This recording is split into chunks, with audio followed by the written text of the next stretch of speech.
नमस्कार, PTC news देख रहे सभी दर्शकों का स्वागत। मैं हूं आपके साथ अतुल वर्मा, लेकर हाजिर हूं प्रदेश की तमाम खबरों का हाल। बुलेटिन का आगाज करेंगे, लेकिन सबसे पहले एक नजर हेडलाइंस पर। कुरुक्षेत्र शाहाबाद के पेट्रोल पंप पर थार चालक की गुंडागर्दी, पैसे दिए बिना मौके से हुआ फरार, सेल्समैन को दी गोली मारने की धमकी।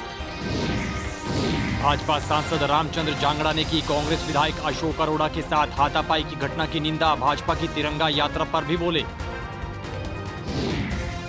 भारत में कोरोना मामले वापस लौटने के बाद अलर्ट मोड पर हरियाणा, स्वास्थ्य मंत्री आरती राव बोली लोगों से सतर्क रहने की है अपील। यमुनानगर में खनन माफिया के हौसले बुलंद, ओवरलोड डंपर को आरटीए टीम से छुड़ाने का किया प्रयास, टीम की गाड़ी को भी मारी टक्कर। और फरीदाबाद के मचगर गांव के मेजर सतेंद्र धनखड़ की मां ने बयां की बेटे की बहादुरी की कहानी, राष्ट्रपति ने शौर्य चक्र से किया है सम्मानित।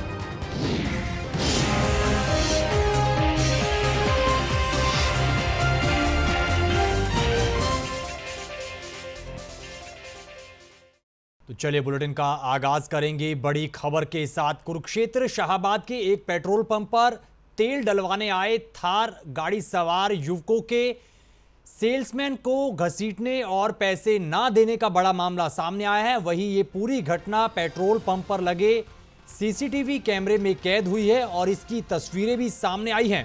पेट्रोल पंप कर्मचारी के मुताबिक थार गाड़ी सवार चालक ने 3,500 से ज्यादा का तेल डलवाया था और मौके से फरार होने लगे।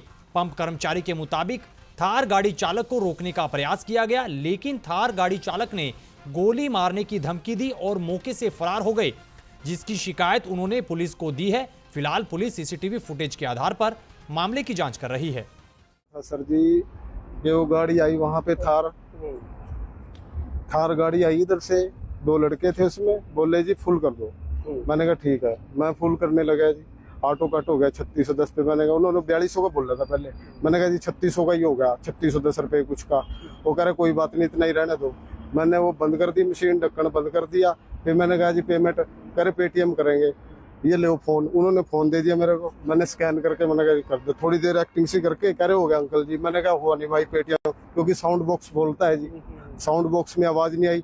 तब उन्होंने देखा कि यहाँ से गाड़ी तेज कर दी। फिर मैंने उसका लड़के का हाथ पकड़ लिया जी, बाजू, उसने गाड़ी तेज कर दी जी। फिर ऐसे यहाँ से दौड़ते हुए सीधे हाईवे पे चढ़ गए जी, मेरे को लेके पूरी तेज गाड़ी कर दी। जान से मारने की धमकी? हाँ। फिर वो बोला कि अंकल जी बहुत हो गया, यहाँ तक आ गया, अब गोली चलाएंगे। अच्छा। हाँ। फिर उन्होंने मेरे को, दोनों ने धक्का दे दिया। इधर मैं हाईवे पे गिर गया। फिर ये घुसुट्टे से लगे जी आगे। फिर यहाँ पे पूरी पब्लिक देख रही थी जी। जैसे वीडियो में दिखाया गया है। और जब ये बच निकला तो इसने गाड़ी रोकी। गाड़ी में जैसे हाथ डाला, दोनों लड़कों ने हाथ पकड़ लिया और साथ ले गए। लगभग आधा किलोमीटर जाकर फेंक दिया। इसको चोटें भी आई हैं। पुलिस को इतला दे दी है। यह वीडियो भी भेजी है एसएचओ साहब को। 2 बार फोन आया, एसएचओ साहब यहाँ भी आए थे। और जो भी कार्रवाई बनेगी इनके खिलाफ एसपी साहब को भी देंगे सवेरे दरखास्त। और जान माल की हिफाजत होनी चाहिए। सेल्समैन गरीब आदमी है, सारी रात जागते हैं लोगों की सेवा के लिए। इनके साथ ऐसा व्यवहार नहीं होना चाहिए। जिन्होंने व्यवहार किया उनके खिलाफ कार्रवाई हो। भाजपा के राज्यसभा सांसद रामचंद्र जांगड़ा ने कुरुक्षेत्र में कांग्रेस विधायक अशोक अरोड़ा के साथ हुई हाथापाई की घटना की निंदा की है। भिवानी पहुंचे भाजपा सांसद ने कहा कि अशोक अरोड़ा कांग्रेस के दिग्गज नेता हैं, ऐसे में पार्षद प्रतिनिधि को ऐसी हरकत नहीं करनी चाहिए थी। इस दौरान भाजपा द्वारा देश भर में निकाली जा रही तिरंगा यात्रा को लेकर सांसद ने अपनी प्रतिक्रिया दी और ऑपरेशन सिंदूर को लेकर सेना के जवानों को सलाम भी किया है। सरपंच होता है, उसको खुद ही वहाँ पर मीटिंग में जाना चाहिए, चाहे वो सरपंच है, चाहे पार्षद है, चाहे वो नगर पालिका का मेंबर है, चाहे कोई भी है।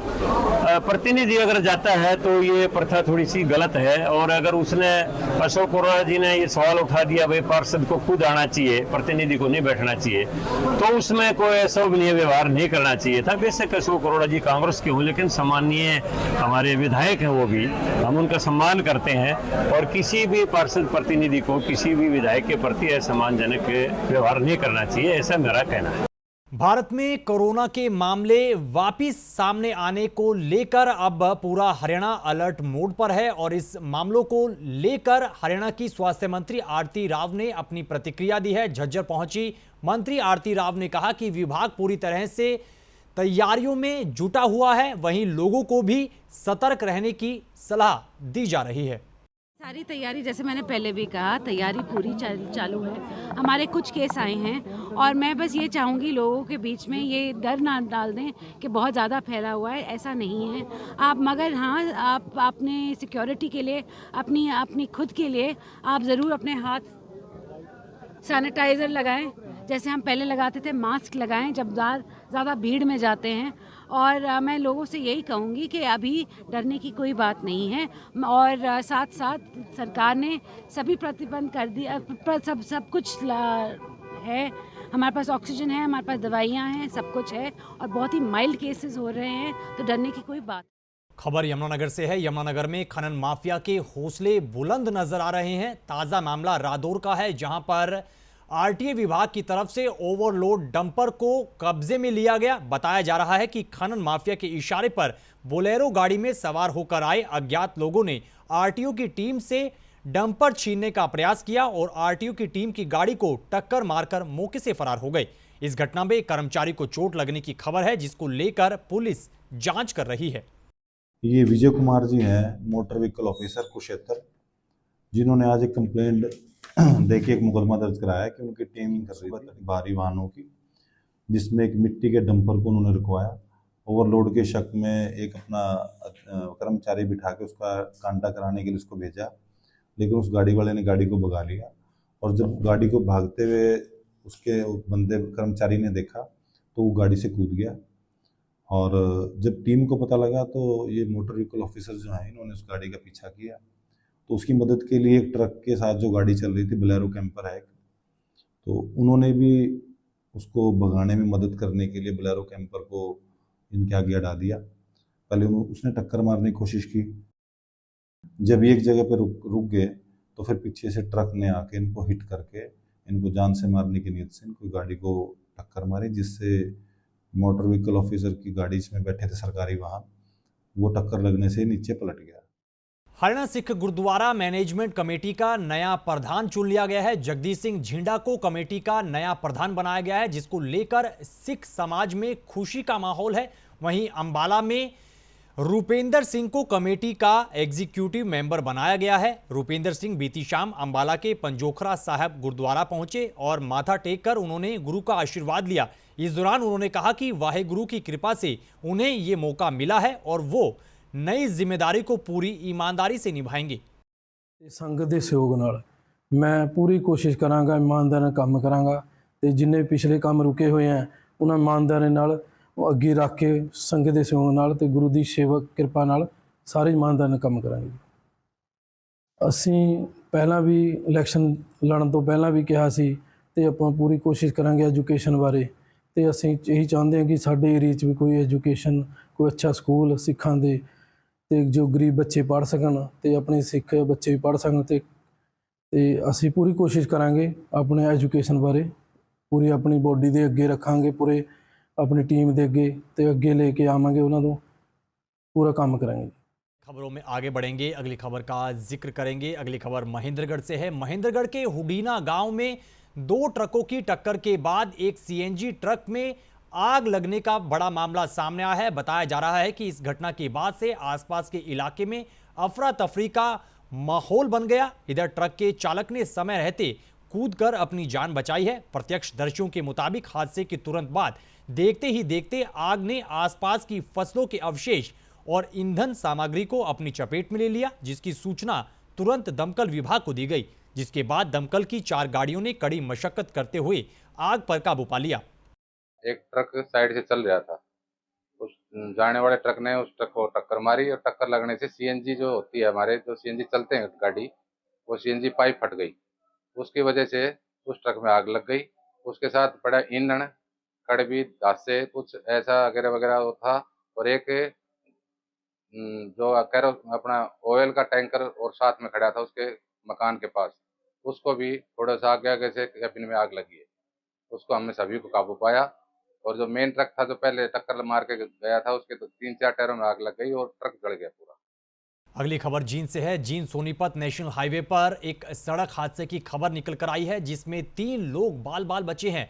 जानकारी के मुताबिक बाइक सवार को बचाने के चक्कर में एक गाड़ी पेड़ से जा टकराई और गाड़ी के परखच्चे उड़ गए, लेकिन गाड़ी के एयरबैग खुलने की वजह से गाड़ी सवार लोग बाल बाल बच गए। बताया जा रहा है कि गाड़ी में सवार 3 लोग गोहाना से जींद की तरफ जा रहे थे और बीच रास्ते में यह हादसा हो गया। भाई गाड़ी चल रही थी, आगे तो एकदम बाइक खड़ा गया, उसको बचाने चक्कर में गाड़ी एकदम सड़क में कट में लग गया और आंधी स्पीड में बढ़ गई, सड़क खा गया।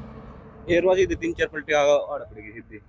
तो बाइक में कितने लोग सवार थे? बाइक का तो भाई शायद 2 हूँ शायद, पक्का मैं पीछे बैठा था, इतना ध्यान नहीं मेरा। तो किसी को ज्यादा नहीं, चोट पेट किसी को नहीं आई इतनी। एयरबैग दोनों खुल गए? हाँ, एयरबैग दोनों खुल गए।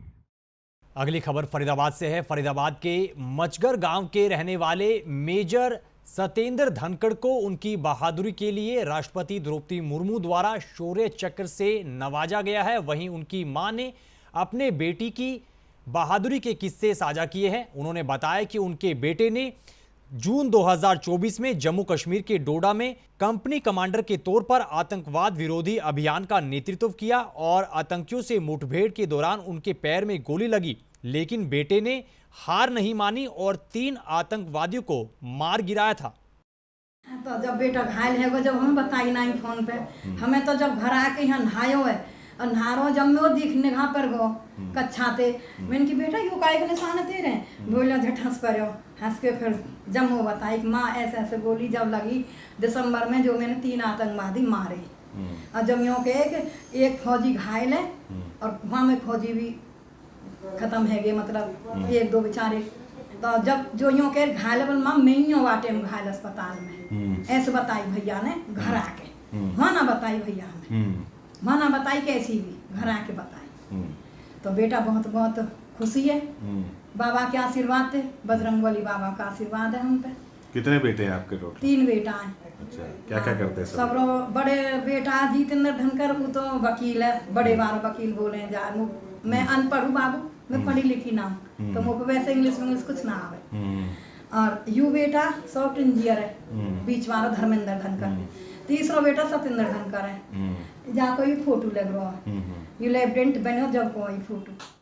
हरियाणा के पूर्व शिक्षा मंत्री कंवरपाल गुर्जर ने एक सरकारी स्कूल में पहुंचकर 10वीं और 12वीं के होनहार छात्रों को सम्मानित किया है। इस दौरान उन्होंने अच्छे परिणाम को लेकर स्कूल टीचर्स और छात्रों की सराहना की और छात्रों के परिवारजनों से मुलाकात भी की। इस दौरान पूर्व शिक्षा मंत्री ने एक पुराना किस्सा भी साझा किया और शिक्षा और सुविधाओं के मामले में हरियाणा के संस्कृत मॉडल स्कूल को प्राइवेट स्कूल से बेहतर बताया है। उन्होंने कहा कि अभिभावकों का झुकाव अभी हरियाणा शिक्षा बोर्ड की तरफ कम, जबकि सीबीएसई की तरफ ज्यादा जा रहा है।